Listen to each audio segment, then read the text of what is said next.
미국 증시는 BOA와 시티그룹의 실적 개선과 주택지표 호전에도 불구하고 일부 기업의 성장세 둔화와 단기 급등에 대한 부담 등으로 혼조세를 보였습니다. 뉴욕 다우존스 산업평균지수는 0.37% 오른 8,743.94를 기록했습니다. 주간으로는 주요 지수가 모두 7%대의 상승률을 기록해 4개월 만에 가장 좋은 모습을 보였습니다. 국제유가는 미국의 신규 단독주택 건설 실적이 지난 2004년 12월 이후 가장 높은 증가율을 보였다는 소식으로 상승했습니다. 8월 인도분 WTI는 전날 종가보다 2.5% 오른 배럴당 63.56달러의 거래를 마쳤습니다. 국내 신종플루 환자가 감염 경로를 확인할 수 없는 지역사회 감염자를 위주로 하루 수십 명씩 늘어나며 1,000명에 육박하고 있습니다. 정부는 신종플루에 대한 대응 방식을 전면 전환하는 방안을 검토 중입니다. 지난 6년간 개인과 기업, 정부 등 경제 주체의 금융부채 규모가 1,000조 원 이상 급증하며 2,300조 원을 돌파했습니다. 전액 이자를 지급해야 하는 부채라는 점에서 금리 상승 속도가 빨라질 경우 막대한 이자 부담에 시달릴 것이라는 우려를 낳고 있습니다. 안녕하십니까. 이슈의 마켓의 김종서입니다. 지난주 뉴욕 증시는 기대 이상의 실적이 나왔고 그리고 또 주택 관련 지표가 호조를 보이면서 상승세 쪽으로 가닥을 잡아가는 듯했습니다. 하지만 차익 매물이 나오면서 상당히 압박받는 모습으로 작용을 했는데요. 어닝 서프라이즈 이면에 부각된 하반기에 부정적인 실적에 대한 전망도 많이 작용되는 모습이 나타났습니다. 다우지수는 0.37% 정도 그리고 또 나스닥은 0.08% 상승했으나 S&P 500이 0.04% 하락하면서 금요일장을 마감했습니다. BOA라든지 시티와 같은 금융주들의 실적이 상당히 그래도 예상보다는 좋게 나왔지만 그래도 하반기 실적에 대한 우려가 시장에 전반적으로 많이 부각되는 모습이었습니다. 새로운 수익원을 창출해야 된다는 그런 노력이 필요하다라는 전망도 끊임없이 나오면서 시장을 조금 압박하는 모습으로 전개가 됐는데요. 글로벌 증시가 또 어떻게 흘러갔는지 한번 자세히 알아보도록 하겠습니다. 대우증권의 허재환 연구원 이 자리에 함께했습니다. 안녕하세요. 네, 안녕하십니까. 네, 일단 다우지수도 그렇고 일단 오르면서 마감이 됐지만 S&P 500 쪽에서는 상당히 좀 불안한 모습이 좀 나오기도 했거든요. 그럼 지난주 뉴욕 증시에 대한 소식 한번 정리 좀 부탁드리죠. 일단 지난주 뉴욕 주식시장은 한 주간 동안 거의 한 7% 이상 주가가 급등을 했습니다. 그 리만 사태 이후에 어떤 주간 상승으로는 거의 그 두 번째로 높은 상승률이었는데요. 네. 아무래도 뉴욕 주식시장이 실적이라든지 이런 긍정적인 뉴스에도 불구하고 주가가 다소 좀 숨고르기를 보인 모습의 이 가장 큰 이유는 최근 어떤 한 주간 동안 워낙 급하게 올랐다라는 데 따른 부담이 좀 나타났다라고 좀 보고 있습니다. 네, 일단 뉴욕 증시가 3대 지수가 7% 넘게 급등하는 모습을 지난주 내내 보여줬는데요. 안도와 불안이 교차했다라고 이렇게 정리를 할 수 있겠습니다. 주요 소식 다시 한번 정리해 주시죠. 예, 크게 한 두세 가지 정도로 좀 정리를 해볼 수가 있을 것 같습니다. 일단은 경제 지표들 쪽에서는 이 주택 관련 지표들이 상당히 좀 좋게 나왔습니다. 6월달 이 주택 착공 건수가 8개월 내 최대폭으로 좀 늘어났다고 발표가 되었는데요. 아무래도 이 주택 착공 같은 경우에는 이 주택 시장의 어떤 그 바로미터로서의 역할을 하고 있기 때문에 이 지표의 상승은 미국의 어떤 부동산 경기의 어떤 최악이 지금 벗어나고 있다라는 것을 한 번 더 좀 확인을 해주는 그런 지표로서 상당히 좀 의미 있다라고 좀 보고 있습니다. 그리고 이렇게 경제 지표들뿐만 아니라 이 시티그룹이라든지 BOA, 뱅크 오브 아메리카 같은 경우에는 예상보다 실적이 좀 큰 폭으로 좀 개선이 되었습니다. 특히 시티그룹이나 뱅크 오브 아메리카 같은 경우에는 당초 예상 실적보다 큰 폭으로 실적이 개선이 되면서 상당히 좀 긍정적인, 특히 금융주 쪽에서의 어떤 긍정적인 모멘텀을 다시 한번 좀 보여주었는데요. 반면에 이 지이가 생각보다 실적이 악화된 것으로 나오면서 지이 같은 경우에는 장중에 6% 이상 급락을 하기도 했습니다.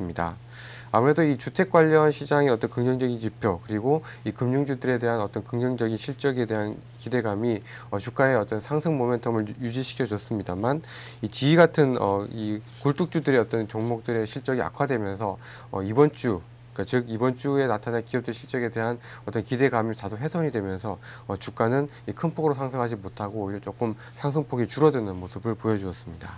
네, 미국의 주택 착공 건수가 지난 11월 이후 최고치를 기록했다라는 말씀도 한번 해주셨는데 일단 미국에서 사상 최저 수준의 금리가 현재 나오고 있고 주택값도 많이 하락하면서 투자자들을 다시 불러 모으고 있다 이렇게 정리를 할 수 있겠습니다.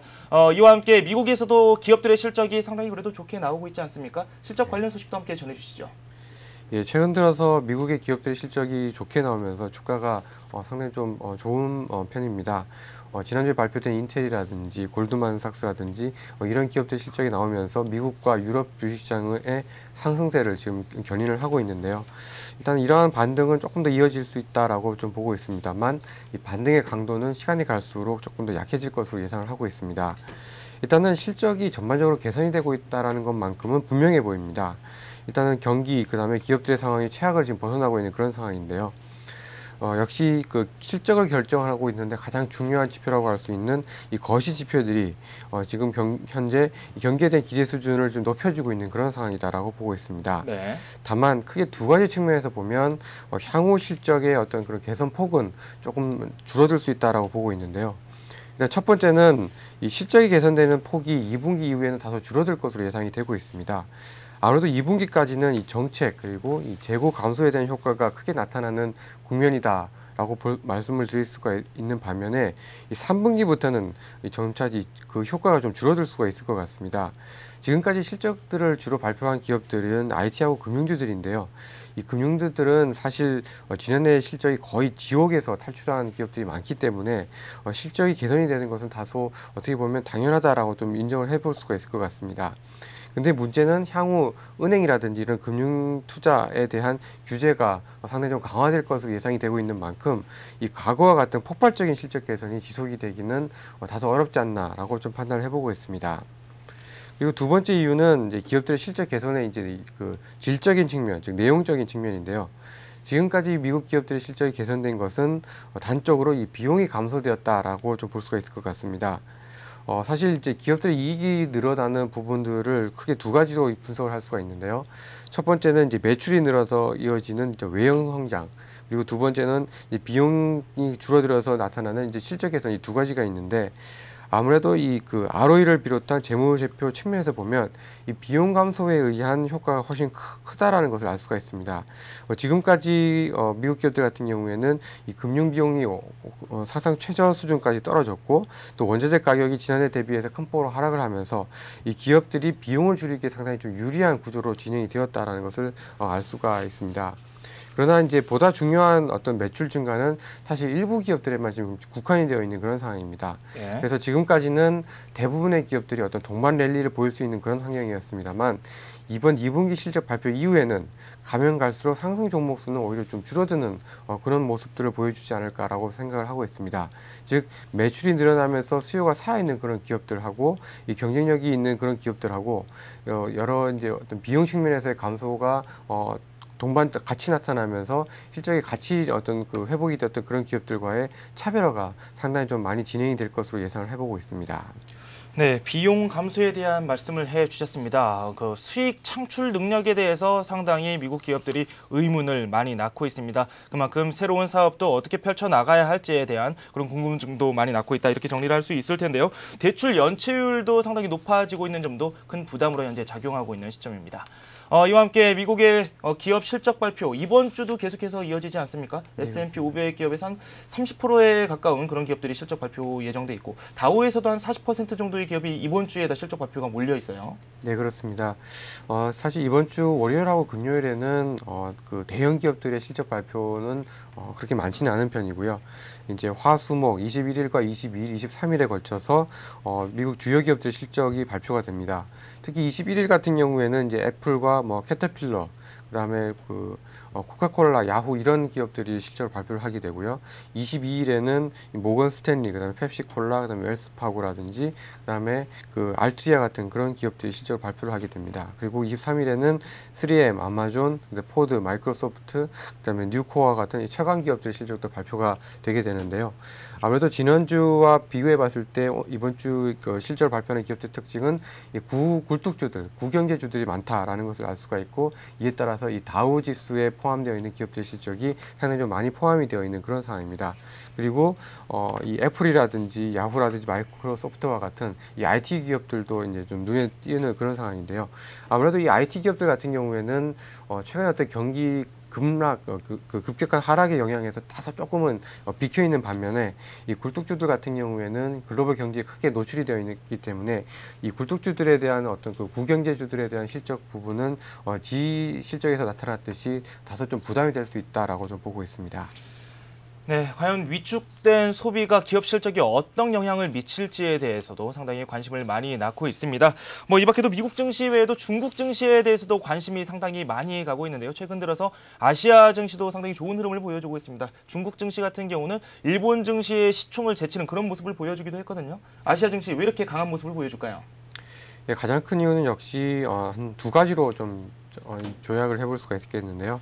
일단 첫 번째로는 중국의 성장이다라고 말씀을 드릴 수가 있을 것 같습니다. 일단 지난해와 올해에 있어서 전 세계 GDP에서 플러스 성장률, 성장 기여도를 할 수 있는 나라는 중국과 인도가 거의 유일하다라고 보고 있습니다. 중국과 인도도 경제가 상대적으로 빠르게 좀 둔화됐기 때문에 자국 내에서는 상당히 경기에 대한 우려가 컸습니다만 그래도 선진국에 비해서는 양호한 편이었고 최근 들어서 회복 조짐이 조금 더 빨라지고 있는 그런 상황입니다. 그리고 한국과 대만, 홍콩 등 아시아 국가들이 대부분 이제 선진국 수요에 의존하는 것이 사실입니다만 지난 2001년 이후에 전체 수출에서 아시아 지역의 수출 비중이 상당히 빠르게 높아지면서 이 선진국에 대한 의존도가 과거에 비해서는 상당히 좀 낮아져 있는 그런 상황입니다. 즉 중국이 성장을 하고 있고 아시아 교역 규모가 늘어나고 있다는 점에서 아시아 경제가 다른 지역들에 비해서 빠르게 지금 바닥을 벗어나서 빠르게 일어서고 있는 그런 계기로 작용을 하고 있다라고 좀 보고 있습니다. 그리고 두 번째 이유는 바로 이제 정책 효과인데요. 이제 아시아 지역 같은 경우에는 아시아 외환위기, 즉 97년과 98년 이후의 외환위기 이후에 이 기업들과 이 국가 부채가 감소를 하면서 이전과는 다른 어떤 체질 개선이 좀 나타난 반면에 이 선진국 같은 경우에는 그러한 이 체질 개선이 나타나지 못했다라고 좀 볼 수가 있을 것 같습니다. 특히 외환 보유고가 막 큰 폭으로 늘었고 기업들과 국가 부채가 감소를 하면서 이 정책을 사용했을 때의 그 정책 효과가 상당히 클 수 있는 그런 여건들이 이미 마련이 되어 있는 상황에서 공격적인 어떤 재정 정책과 함께 경기가 빠르게 살아나고 있다라고 볼 수가 있겠습니다. 반면에 선진국들 같은 경우에는 지금 이 부채를 줄이면서 경기를 회복시켜야 하는 입장이기 때문에 아시아보다는 이 회복의 속도 측면에서 상당히 좀 더디다라고 좀 볼 수가 있겠습니다.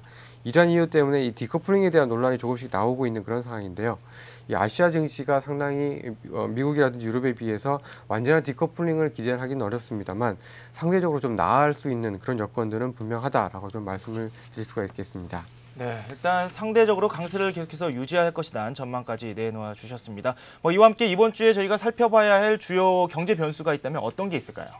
예, 크게 두 가지인데요. 일단 첫 번째는 이번 주 후반 금요일 날 발표된 한국의 GDP 발표입니다. 지난주에 이제 중국의 GDP가 발표가 됐는데요. 한국의 GDP도 사실 전기비 대비해서 한 1.8% 정도의 성장을 기여를 할 것 같고요. 아무래도 2분기가 상당히 좀 빠르게 1분기에 대비해서 상당히 좀 개선이 될 것으로 예상이 되고 있는 상황입니다. 특히 정부 정책에 따른 내수 쪽의 어떤 기여도가 높아질 것으로 예상을 하고 있고 이 순수출의 어떤 플러스 기여도도 상당히 좀 높아질 것으로 기대가 되고 있는 상황이라서 이 지표 이외에 한국 경제에 대한 어떤 하반기 성장률 전망치에 대한 상향 조정 가능성도 조금 내다볼 수가 있을 것 같습니다. 그리고 그 다음으로 좀 예상이 되고 있는 중요한 거는 이 화요일 날 밤에 이 버냉키 연준 의장이 이 의회에서 이 통화 정책과 관련해서 이제 증언을 하게 되어 있는데요. 이 경기 전망에 대한 표현을 어떻게 할지 그리고 이 재정 정책에 따른 어떤 출구 전략에 대해서 어떠한 발언을 할지에 대해서 상당히 좀 관심이 예상이 되고 있는 그런 상황입니다. 네, 또 말씀 잘 들었습니다. 지금까지 대우증권 허재환 연구원과 함께했습니다. 고맙습니다.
네, 뉴스 따라잡기 시간입니다. 서울경제신문의 이종배 기자와 함께 이야기 나눠보도록 하겠습니다. 안녕하십니까? 네, 안녕하십니까? 네, 첫 번째 소식. 일단 금융 위기로 인해서 투자가 상당히 위축되고 있는데 그렇죠. 그 외국인 직접 투자 동향부터 한번 설명 좀 부탁드리겠습니다. 예, 그렇습니다. 현재 그 글로벌 경제 금융에 따라서요. 그 전 세계에서 그 외국인 직접 투자가 크게 줄고 있거든요. 사실 그 우리나라도 예외는 아닌데요. 네. 그 외국인 직접 투자가 예전만큼 활발하지는 않습니다. 단 현재 그 경쟁 위기에 비해서는 양호한 수준을 이어가고 있거든요. 우선 그 전체적인 그 외국인 직접 투자 추이를 보면요. 그 외국인 직접 투자의 경우 금액하고 건수 기준 이게 두 가지로 나누는데요. 일단은 금액 기준으로 보면은 올 상반기에는 그 46억 달러를 기록했거든요. 네. 그래서 한 지난해 상반기보다도 한 2.1% 증가한 규모이고요. 외국인 직접 투자는 2005년 상반기 46억 달러, 2007년 상반기 33억 달러 등을 기록했는데요. 올 상반기 그 46억 달러를 기록했다는 것은 썩 나쁜 성적은 아니거든요.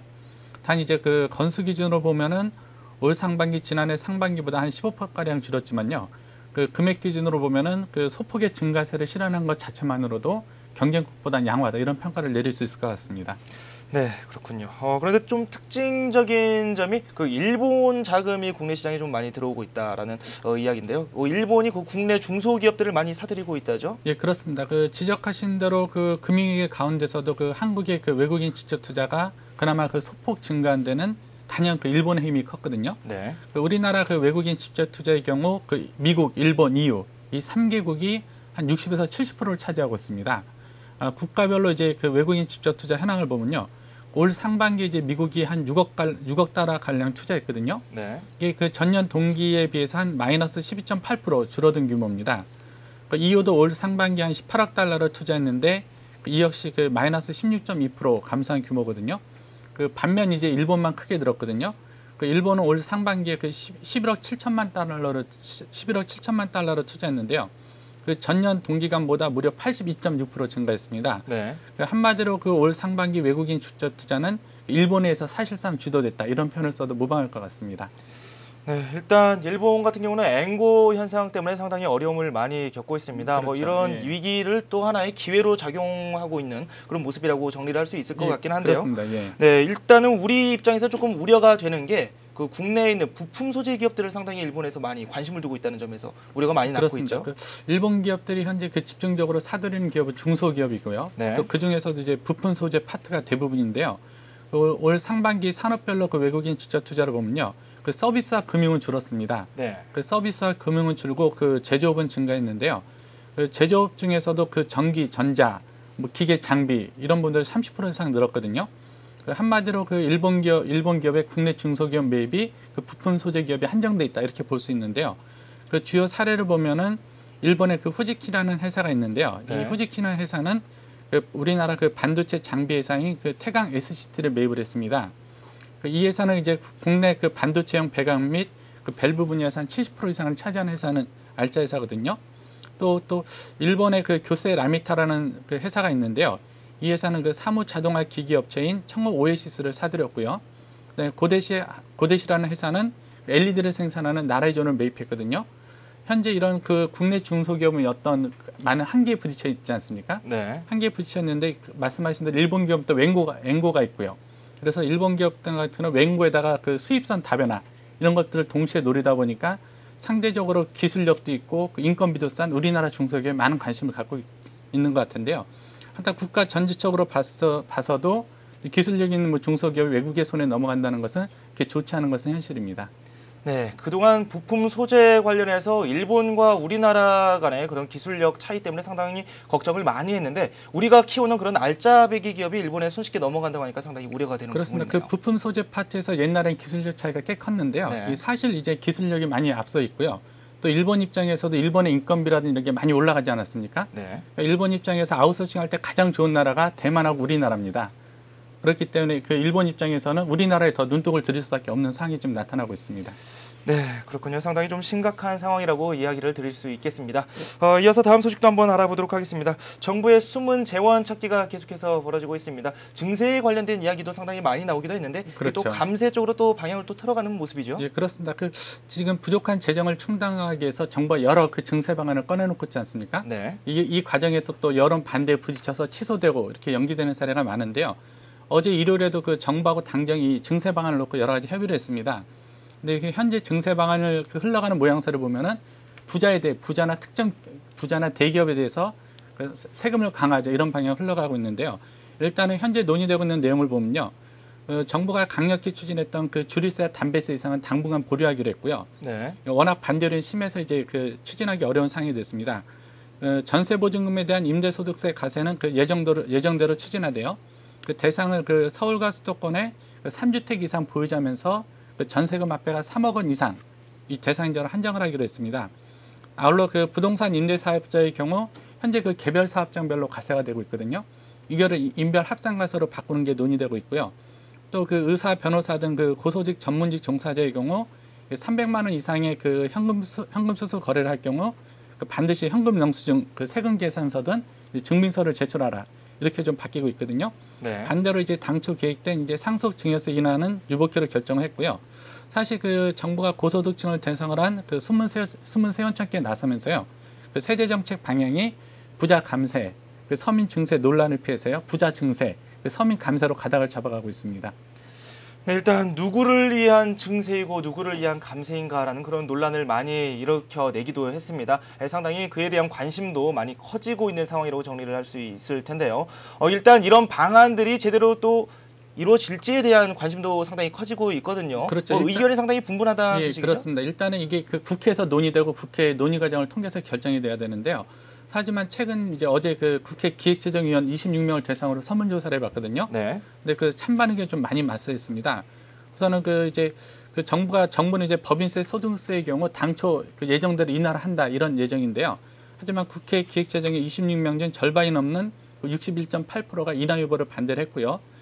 상속증여세 세율 축소도 찬성은 42.9%, 반대는 51.7%로 찬반 의견이 팽팽히 맞섰습니다. 전세보증금 과세의 경우 찬성이 61.9%를 기록했고요. 또 그리고 대기업이나 고소득자 비과세 감세 혜택 축소에 대해서는 찬성이 76.2% 압도적으로 많았거든요. 네. 한마디로 보면 세부 사안에 대해서는 여야 또 개인 성향에 따라서 이렇게 차이점이 있지만요. 세제 개편이 부자 및 기업의 증세로 이어진다 이런 데는 큰 광범위한 컨센서스가 형성되어 있는 것 같거든요. 문제는 급작스럽게 세제 개편 논의가 최근 부자 및 대기업 증세로 이어지면서요. 이래야만 또 손쉽게 여론을 얻을 수 있고요. 하지만 이것도 또 다른 후유증을 야기하지 않을까 걱정이 되고 있습니다.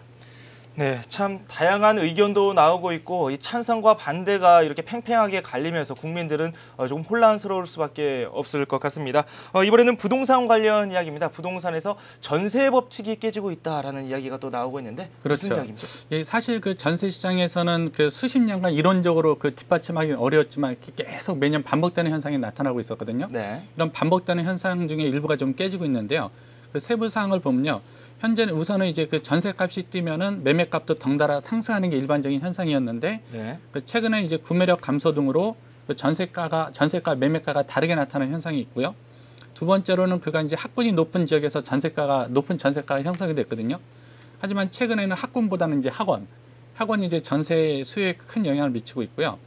또 세 번째는 큰 집일수록 전세가가 높게 나왔는데 최근에 대형 아파트 공급 초과로 인해서 큰 집 전세가가 폭락하고 있는 현상이 나타나고 있습니다. 네. 또 네 번째로는 통상 전세값은 짝수에 많이 상승을 했는데요.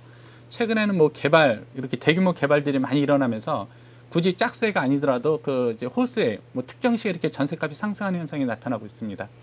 네, 참 흥미로운 조사 결과입니다. 지금 화면상으로 보셨지만 참 다양한 변화가 이렇게 일어나고 있는데요. 도대체 왜 이런 현상이 일어날까요? 그래서 아마도 여러 가지 지금 분석이 나오고 있는데요. 최근에 경기 침체 영향이 일단 큰 것 같고요. 또 네. 이런 가운데 최근 과거 5년 동안에 저희가 중대형 아파트로 많이 공급을 해왔습니다.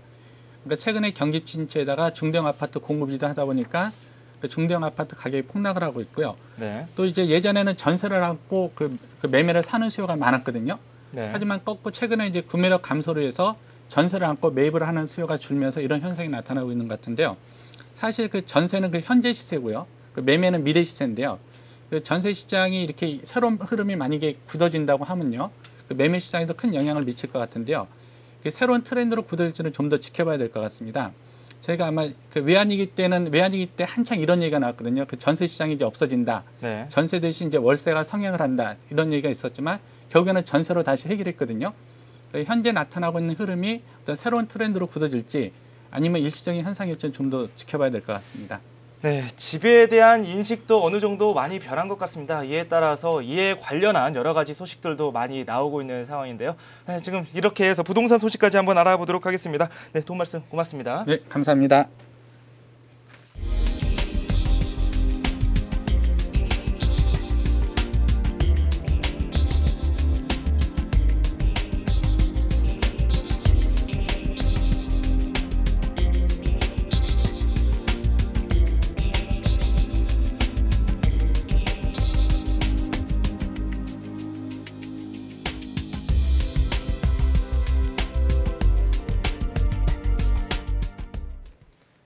네, 이번 주에도 많은 기업들이 실적 발표를 기다리고 있습니다. 이제 드디어 다가왔다, 본격적인 어닝 시즌이 다가왔다라는 이야기도 나오고 있는데요. 그만큼 기업들의 실적이 증시에도 얼만큼의 영향을 미칠지에 대한 관심도 점차 커지고 있습니다. 그만큼 변동성이 커질 수 있다는 점도 간과해서는 안 될 것 같습니다. 저는 1시간 후 출발 센 증시에서 다시 찾아뵙겠습니다. 시청해주신 여러분 고맙습니다.